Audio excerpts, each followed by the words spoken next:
Hey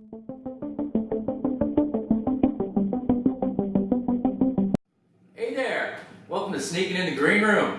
I'm your host, Andrew Kushner. And each week, I get to sit down with some of Portland's funniest comedians. Now, let's be honest, these are some of the country's funniest comedians. And today, I got a special episode. In the studio, I got two comics. Oh boy. Both of which are just, staples in the Portland community. They are hilarious. You see them all over, just dominating mics. Folks, Coor Cohen and Riley Fox. Oh boy, thank you so much for coming on my show. Thank you for having us, man.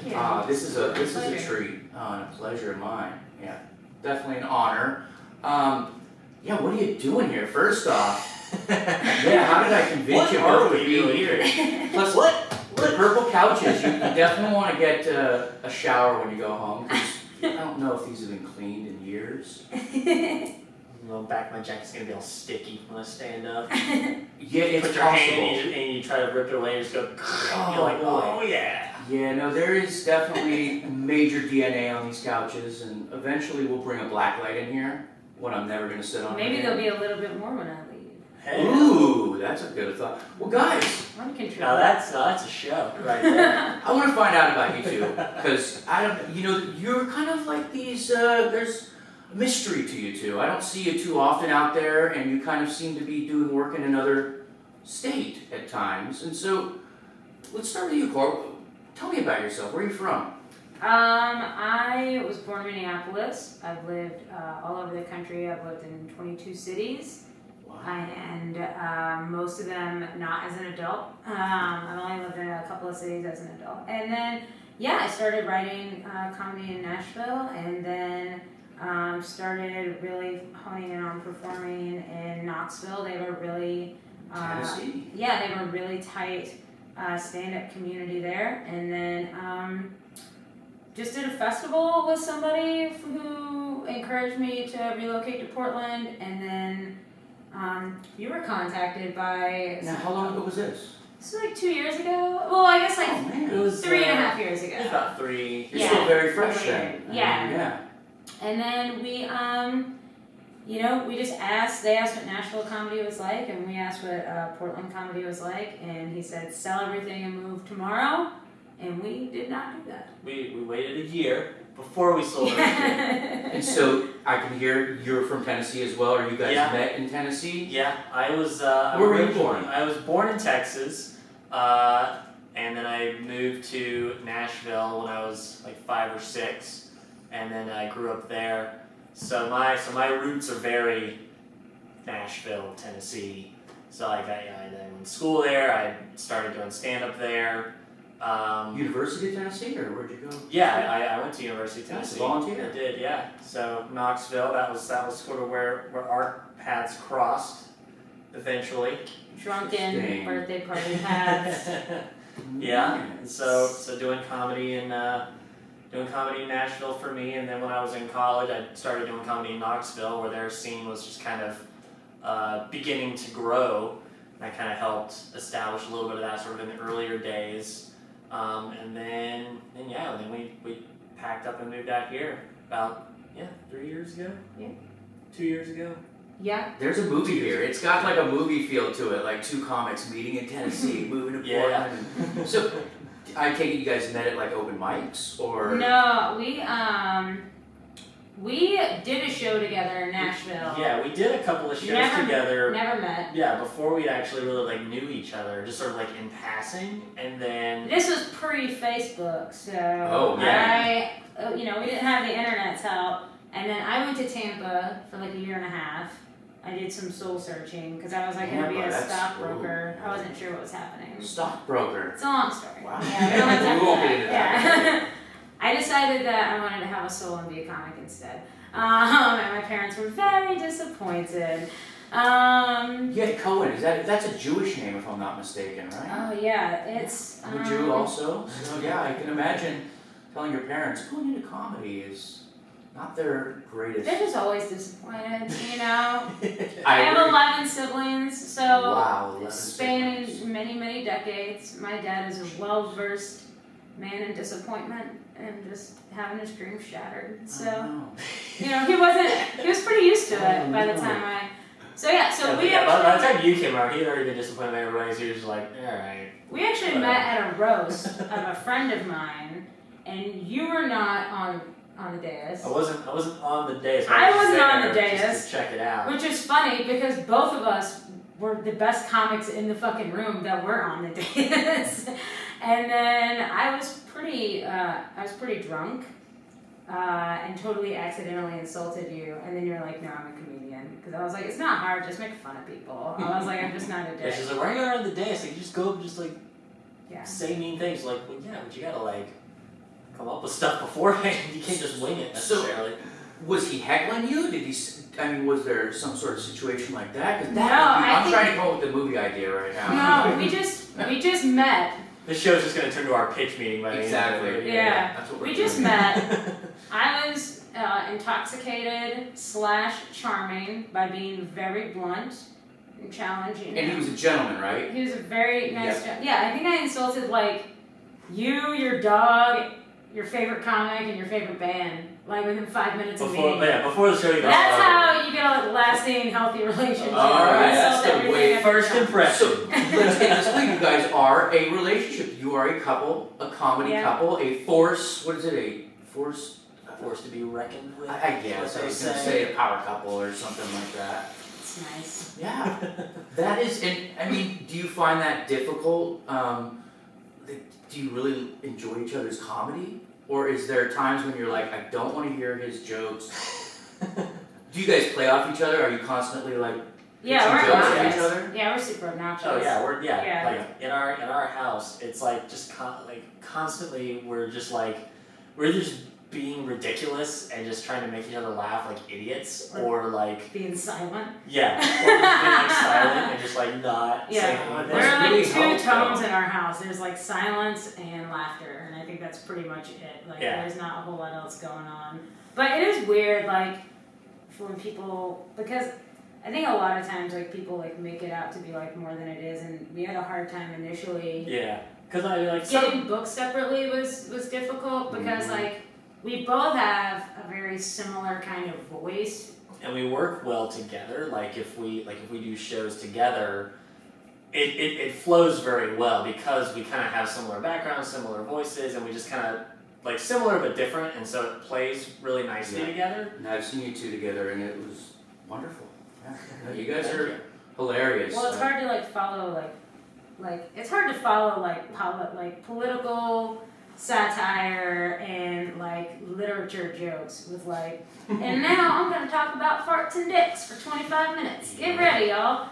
So. But we make it work. It works. Yeah, that's true. Yeah. No, and I mean, looking around at comedy in general, I see a lot of couples, or at least a lot of dating within the scene. Yeah. Do you think it's, I guess it's impossible to not date a comedian when you're really into it because you're together for every minute of the day, or when you're out at mics, or you're seeing the same people over and over. I don't know. It kind of blows. Keep it quiet for a while. Keep it under like, wraps. Like yeah. if you, well, like here's the best thing. One, like social media is like use it wisely, but also you both have a circle of friends. If you're gonna do it, like for us, we like met at like my friend's birthday party, so we didn't really have like the comedy crossover. Like that was like an added value, but yeah, that actually came like after we had met. meeting. Yeah. So like, but I think for most people, like just realize it's a big industry, but it's also a really small industry. And both of you want to have a career, and there's room for both of you, but statistically speaking, it probably isn't going to work out. So, like, plan with statistics in mind. Yeah. Put two heads together. So whoever does your it odds. becomes the manager. That nature, right? Where they can write the bibliography. Or Yeah, just don't bibliography, biography, whatever. Jeez. We'll edit that Just out. keep track of it. Oh, man. We did. Yeah, I mean, it's impressive just to, be able to stay together. It's a very stressful environment, and comics are emotional to begin with. So I know myself, I'm like, I cannot date a comic just because I'll end up as the butt of a joke. That's what I think at the end of the day. But no, I tip my cap to you. You guys, Yeah, I mean, seems like you're making it work. A lot of it comes down to just the simple fact of like, yes, we're both comedians, but we're both people too. So you gotta love the person Yeah. at the same time, in addition to loving, thinking they're the most funniest person in the world. Yeah, and plus, like, a lot of relationships fail, Yeah. regardless of what you do for a You living. don't have to tell me I'm Or 40 okay. and I'm single and never been married. That might not be failure as much as success. I mean, depending on how you want to measure that. Yeah. At the end, they are the Agreed. same, I right? agree. My father just had his third marriage, so I feel like, he's got the education. He's a law professor and a judge. I grow weed. I'm an entry-level joke teller. But I don't make those irrational decisions and just tie a knot real quick. Yeah, So, it's expensive to do and it's really expensive to undo, Oh, yeah. So I don't think that necessarily like pertains to comedy as much as it is just like people like we both just happen to be like, and actually as comics, we have like very different comedic philosophy. Yeah. Like completely. And we grew up on I grew up on HBO comedy. Okay. He grew up on like comedy records. Now, when you say HBO comedy, you're talking like old school? Like all the comedy I saw as a kid. So Now, how old are you, if you don't mind me asking? I'm 30. So you're I young. started, I think I saw my first stand-up special when I was like 8 or 9, maybe younger than that. And who would that be? Or if you remember, like... I remember. It was Martin Lawrence, You So Crazy. Amazing. So great. Oh, boy. Yeah. So weird, but I figured out what masturbation was. And sorry, Dad, for saying that you let us watch shit like that. But, thanks. I don't know. That was a great stand-up routine. I remember those days with like him and Bernie Mac, and it was the beginning of the... Right. So I grew up on all HBO comedy. Like, that was my Def Jam. only comedy outlet as a kid. But yeah, the height of Def Jam. Yeah. And, like, you grew up on, like, Bill Hicks records and George Carlin records. Yeah. So you're a little older? No, I'm actually younger than she is. I'm 27. Oh, you're just an old soul. Yeah, I am. I'm very old on the inside. But Bill Hicks, I mean, do you think... See, I grew up in Los Angeles, Southern California, and Bill Hicks wasn't like...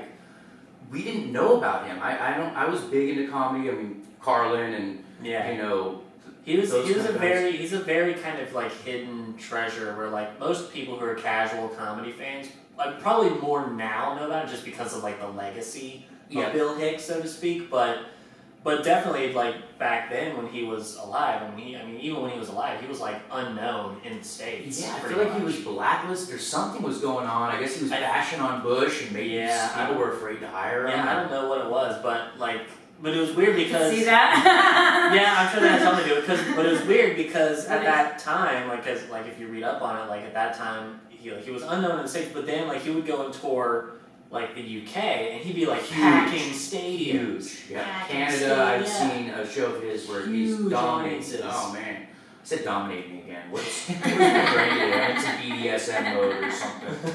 Weird.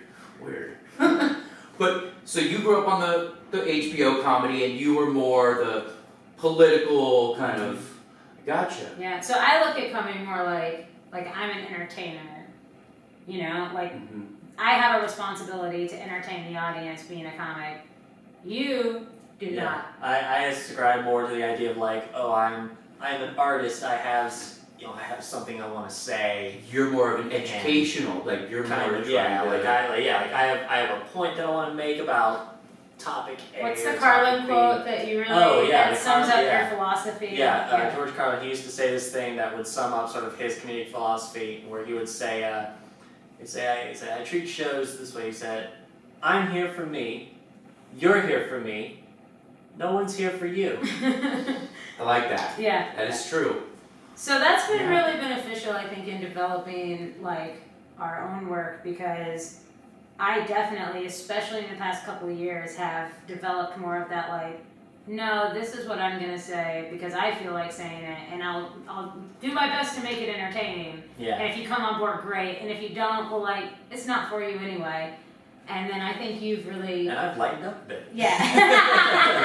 Toned it down.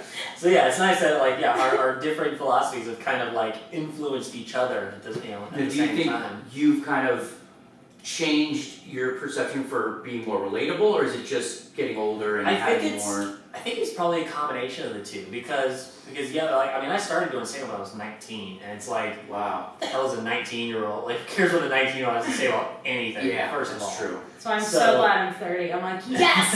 I'm now at the age where you have to listen. Yeah, I'm just now like getting to that point. But it is, and now like there is that element to it, but then there is also just like learning how to communicate things a little more like in a lighter kind of fashion, and it's not so just like heavy-handed and just like beating you over the head with it. Gotcha. So yeah, it kind of helps, makes the medicine go down a little smoother. Definitely. You two, talking about Tennessee, I see you guys, you go over there at least.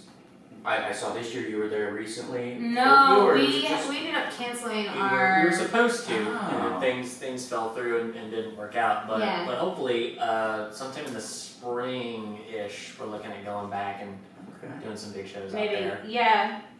Now let's talk about the difference between Tennessee rooms and Portland. We were just talking I about this the other night. Well, I mean, there's this huge, I call it a misconception about PC culture and that you're not allowed to tell certain jokes. Yeah. I mean, I feel like in the beginning I felt that way because my jokes weren't funny. Uh-huh. And now that I'm starting to get a little better at writing, I can see you can say anything as long as you do it in the right way and show it from the right angle. I'll ask you, what do you think? I mean, is there a difference? In Tennessee, do they allow more? Oh yeah, well, I was going to say, just to comment on the PC thing. Yeah. I just played the safest room in the city, and I did 2 minutes on child pornography, and it fucking killed. Yeah. So, like, if it's a funny joke, and it's not, like, disparaging towards a group, it's great. If you're going to go out and you're going to talk shit about people, like, there is a caliber of comedy that you can do that at. But in certain cities, the comedy is just of a different level to where it is not accepted nor tolerated, nor will they work with people who do it. And so, like, that's part of being here for us, is that, like, we wanted to come somewhere where it wasn't acceptable to tell rape jokes on stage. The worst part about it, I think, would be, like, you work so hard as a comic to build an audience, to get people to come trust you, to come and see you, and then the host does 6 minutes of rape jokes, and you're like, oh, fuck you. A lot of it really is in like how you approach it. I did a show in Huntsville, Alabama. Oh, Huntsville, Alabama. That's good minor league baseball down there. Yeah. So I did it. It was like a couple of months before we moved out here. So it was like 2013. It's before gay marriage had been legalized nationwide.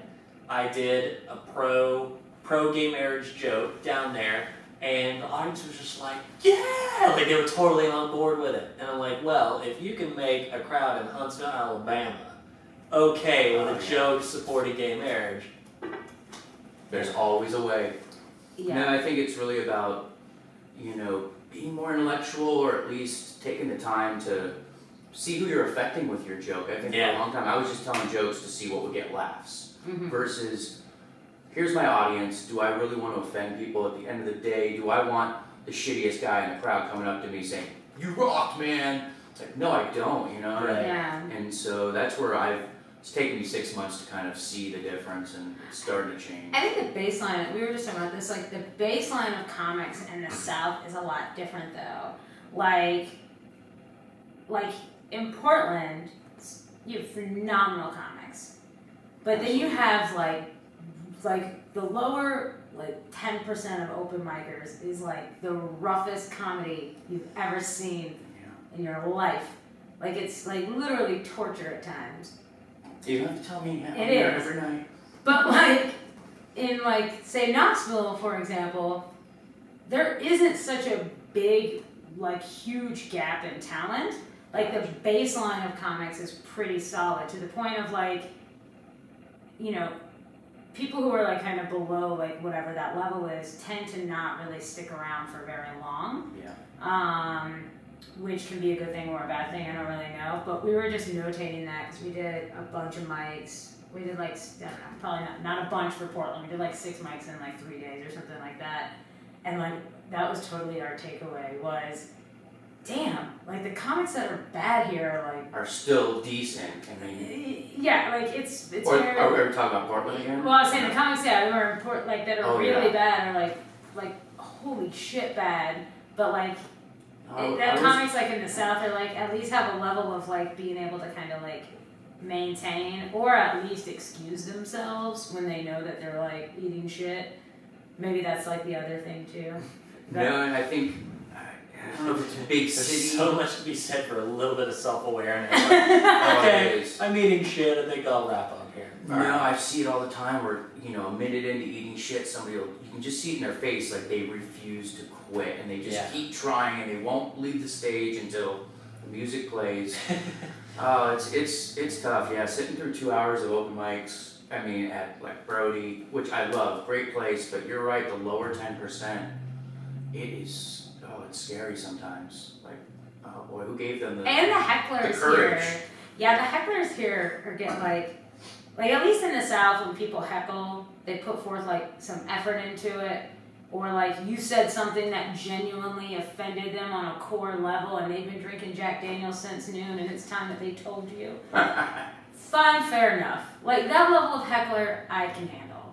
But like the level of heckling here that can get so infuriating, like, is just people, I guess it's kind of like white boy syndrome, but like they're so disrespectful and they just like don't even apply on like a human level. Like in the South, people are like, I disagree with your principles of what you said. Here, people are like, Bo, I'm drunk. Bo, I'm gonna be shitty. Yeah. Like I saw a guy like bully open mic host recently when I was at a show, and like I was like I'll tolerate like whatever like being loud, but he was a huge guy. I mean he was like Curtis Cook size tall at least. I know because Curtis was there. And sorry, dude. And we love Curtis. He was here recently. Yeah, I'm apologizing because I ended up getting off stage because the guy was like, "Fuck you, you're rude," to this like 21-year-old host who's kind of a little guy, and he's like leaning up over him, and I was like, I got off stage, walked over to the guy, and I was like, you know what's fucking rude? People are trying to work on their act, and you have to go up later, and you're talking and harassing the goddamn host. But then I like went up and did like 15 minutes like an asshole when I should have only done like 3 or 5. I've noticed a lot of shitty people. I'm shitty at open mics too, is what I'm trying to say. We're trying out new material. Oh, buddy's nerfed. I guess. No, I mean it's a weird atmosphere, and I think bigger cities just kind of give people that idea that I can do this, and then you go to an open mic and you see those shittier 10% comics, and you're like, oh, I can totally do that. And then you have 3 drinks, get up there, and just yell about, just nonsense and your ex-girlfriend. That was my whole thing, was just bashing my ex for my first. I didn't know how it came off and what it looked like. And at the end of the day, I'm like, come on, I'm 40 and I'm the one who's single. You're like, huh? And everyone's like, dude, you're a dick. The answer at the end of the day is, I'm the problem. I shouldn't keep bringing up my exes. It just makes me look Did you like find that out by reviewing your tapes? I did. I had recorded everything, and I finally got the nerve. I'm like, okay, let's sit down and listen to these and just see what happened here. And it was rough. It was rough. It was such like a realization that, yeah, I was awful in the beginning. Like, not just the timing, my stage presence was horrible, but the material. Oh, yeah. And you think, oh, this is going to destroy this joke's going to rip. Yeah. And no. I tried to be more lovable, less aggressive. I feel like I'm at your therapist. Yeah, no, it is therapy. It is. I mean, like right now, like with these couches and shit too. Yeah. And you're on the big couch. I'm on the little Yeah, couch. yes, I'll just talk about my issues. Yes. I need a clip. I just got my hair on the couch. Oh boy, this is gonna be a rough Yeah, one. we all There's something about contributed. I think I'm gonna shave my head when I get home. We all contributed. No, I think that's great. And reviewing tapes is a very insightful. Like one thing that I do. I actually like worked with a music producer, like doing like voiceover training stuff in Nashville, and it's kind of how like I like transitioned from writing to performing as a comic, and like she really instilled in me to like, you know, write, rehearse, record, review, cycle right back through, do it over and over again. Yeah. So. Practice makes perfect. Yeah, so like, you know, with like modern technology, like I can take a tape and I can do my set and I can look at my body language and I can see what works and what doesn't, and you know, I've been really fortunate that I've been able to flesh out a lot of work that way, and so by the time I do start taking the time, it's just more effective for me than like really kind of trying that, you know, the mics where everyone is in their own head, so it's really hard for them to even kind of focus on what you're saying or doing. Yeah, comics aren't a great audience. Right, so I can understand why you're mad at them, you know, initially. That's kind of what I was thinking. You're like, hey, you guys are all supposed to know what this feels like right now. Exactly. Why are you all writing your jokes right now? You should have wrote them before you got here. Totally. No, I don't write anything either, so. No, I don't get that way anymore. I totally feel like it's, for me, I played a lot of baseball, and so you gotta completely forget about that last at bat, and just like each joke, Just keep if I moving. strike out, just move on and blame myself. It's kind of fun. It's, you know, it is what it is, and I don't know. We learned a lot about you today, Andrew. I know. You're probably gonna learn a lot more if you ever hear my material. But no, I think the atmosphere, and I don't know if Tennessee's the same way. I think it's a good place right now. I'm not sure there's. I like the fact that you have to be a little smarter. Yeah, I mean, you definitely have to. There's an element of you have to really think about what you're saying. Like you actually have to think about the words that are coming out of your mouth. No, and you do political humor and kind of intelligent humor. And for recently, I've seen politics as a very tough thing to do. I think people are so tired of being. That's the big problem right now is the fact that because it's so far out and everyone's already like headstrong into it, and it's just like the where, and I mean like England, their election season lasts like 6 weeks. Yeah. Like the whole thing, start to finish. But which like, cause They don't have unlimited money. So they don't have the Koch brothers supporting them. I mean, this election started like it's the last It never one. ends. It just It started started Obama, it started the day after he got elected. Yeah. Or the day of. I actually got trapped in a spot where I tried to write political comedy, it wasn't working, and I was like, I'm gonna focus on it.